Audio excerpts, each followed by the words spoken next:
কিনা দেখেন ভাই, আপনি যখন হোটেলে ওয়েটারের কাজে আসবেন মাস্ট বি আপনাকে ইংলিশ জানতে হবে। ইংলিশ না জানলে কিন্তু আপনি বিপদে পড়ে যাবেন। সেই ওয়েটারগুলো কিন্তু আপনার প্রতি বিরক্ত হয়ে যাবে। সে অথরিটির কাছে একটা মনে করেন যে নালিশ দাঁড় করাবে।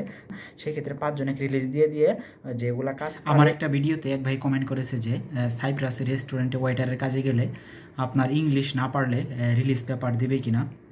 সো এটা নিয়ে একটা বিস্তারিত আলোচনা করবো আজকে। চলুন ভিডিওটি শুরু করা যাক। আসসালামু আলাইকুম, আমি এস ইউরোপিয়ান কালচার চ্যানেলের পক্ষ থেকে গ্রিক সাইপ্রাস থেকে শান্ত লে বলতেছি। ভাইটি আমাকে যে প্রশ্ন করেছিলেন হোটেলে ওয়েটারের কাজে আসলে ইংলিশ কতটুকু জানতে হবে এবং ইংলিশ না জানলে আপনাকে রিলিজ পেপার দেবে কিনা। দেখেন ভাই, আপনি যখন হোটেলে ওয়েটারের কাজে আসবেন মাস্ট বি আপনাকে ইংলিশ জানতে হবে। ইংলিশ না জানলে কিন্তু আপনি বিপদে পড়ে যাবেন। কারণ হচ্ছে যেমন আপনি যখন একটা কাস্টমার যখন আপনার কাছে আসবে বা একটা হোটেলে যখন খেতে আসবে তখন আপনাকে কাস্টমার আপনার হাই হ্যালো দিতে হবে, হাই হ্যালো কমিউনিকেশন তাদের সাথে কমিউনিকেশন করতে হবে।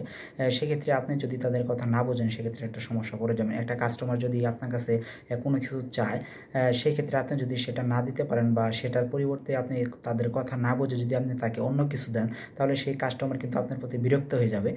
সো সেটা যদি বিরক্ত হয় তাহলে আপনাকে সে কাস্টমারটি আপনার কর্তৃপক্ষের কাছে অথরিটির কাছে আপনারা কমপ্লেন করতে পারে। সেক্ষেত্রে আপনার মনে একটা সমস্যায় ফল্টে পড়ে যাবেন। আরেকটা হচ্ছে আপনি যদি ধরেন যে আপনার তাদের কথা না বোঝার কারণে আপনি যদি কোনো একটা পাশে বসে থাকেন, তাদের বোবার মতো কোনো কিছু বুঝতেছেন না, বসে দাঁড়িয়ে আছেন, তারপরও আপনার যে ওয়েটার যে কাজগুলো সেই কাজগুলো যদি আপনারা অন্য ওয়েটাররা যদি করে দিতে হয়, মানে আপনি কথা বোঝেন না বিধায় আপনি একটা সাইডে দাঁড়িয়ে আছেন চুপ করে, কিন্তু আপনি তাদের কথা বুঝতেছেন না।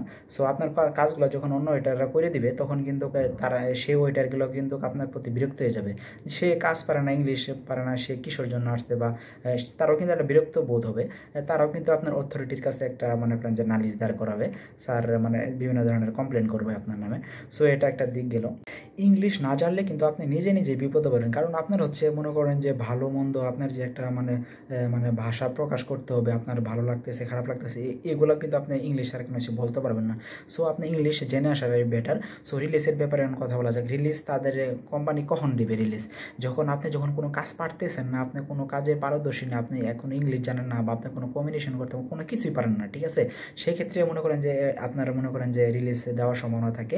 আরেকটা বিষয় হচ্ছে যখন একটা কোম্পানিতে যখন কোনো লোকের প্রয়োজন নেই, ঠিক আছে, লোক বেশি হয়ে গেছে, তারপরের মধ্যে তেনে যখন কোনো একটা মনে করেন যে কোনো একটা এমপ্লয় যখন কোনো একটা অকারেন্স করবে, তারপর হচ্ছে আপনার মনে করেন যে কোনো কাজ পারে না, সেক্ষেত্রে তারা কিন্তু আপনার মনে করেন যে আপনার রিলিজ দিয়ে দিবে।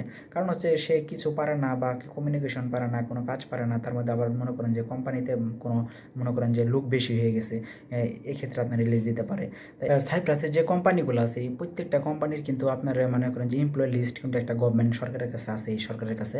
সো এর বেশি কিন্তু আপনার লোক নিয়ে আসতে পারেন। একটা কোম্পানিতে যদি 20 জন লোক নেওয়ার প্রয়োজন থাকে বা অনুমতি থাকে 20 জনের বেশি কিন্তু লোক নিয়ে আসতে পারবে না। 20 জনের ভিতরে যদি আপনার 5 জন লোক একদম কাজই পারে না তাহলে কিন্তু মনে করেন যে ওই 15 জন লোক কিন্তু আপনার মনে করেন যে 5 জনের কাজ কিন্তু করে দিবে না। সো 20 জনের কাজ কিন্তু 20 জনই করবে। সো আপনার সেই ক্ষেত্রে কিন্তু ধরেন যে এমপ্লয়ি আপনার কিন্তু গভর্নমেন্ট আপনার কোম্পানি কিন্তু ওই 20 জনের বেশি যেহেতু লোক নিয়ে আসতে পারতেছে না, সেক্ষেত্রে কিন্তু আপনার কী করবে মনে করেন যে 5 জন যে কাজ পারতেছে না সেক্ষেত্রে 5 জনকে রিলিজ দিয়ে যেগুলা কাজ পারে অভিজ্ঞ লোক সেগুলো 5 জন লোক আবার নিয়ে এসে এনে ফিল আপ করবে, তাদের হচ্ছে রিলিজ পেপার দিবে। সো আপনি কাজ অবশ্যই জেনে বুঝে এবং ইংলিশ জেনে তারপর বুঝে আপনি সাইপ্রাসে অ্যাপ্লাই করবেন, তাড়াতাড়ি ভিসা হয়ে যাবে, ঠিক আছে? এছাড়াও বর্তমানে মনে করেন যে আপনার সাইপ্রাসে কাজ জানা ছাড়া বা ইংলিশ জানা ছাড়া কিন্তু আপনার বর্তমানে ভিসা হচ্ছে না, আগামীতেও হবে না। সো আপনি যদি সাইপ্রাসে একান্তই আসার ইচ্ছা থাকে আপনাকে মাস্ট বি ইংলিশ এবং কি আপনার কাজের স্কিল দক্ষতা থাকতে হবে। ধন্যবাদ, আল্লাহ হাফিজ।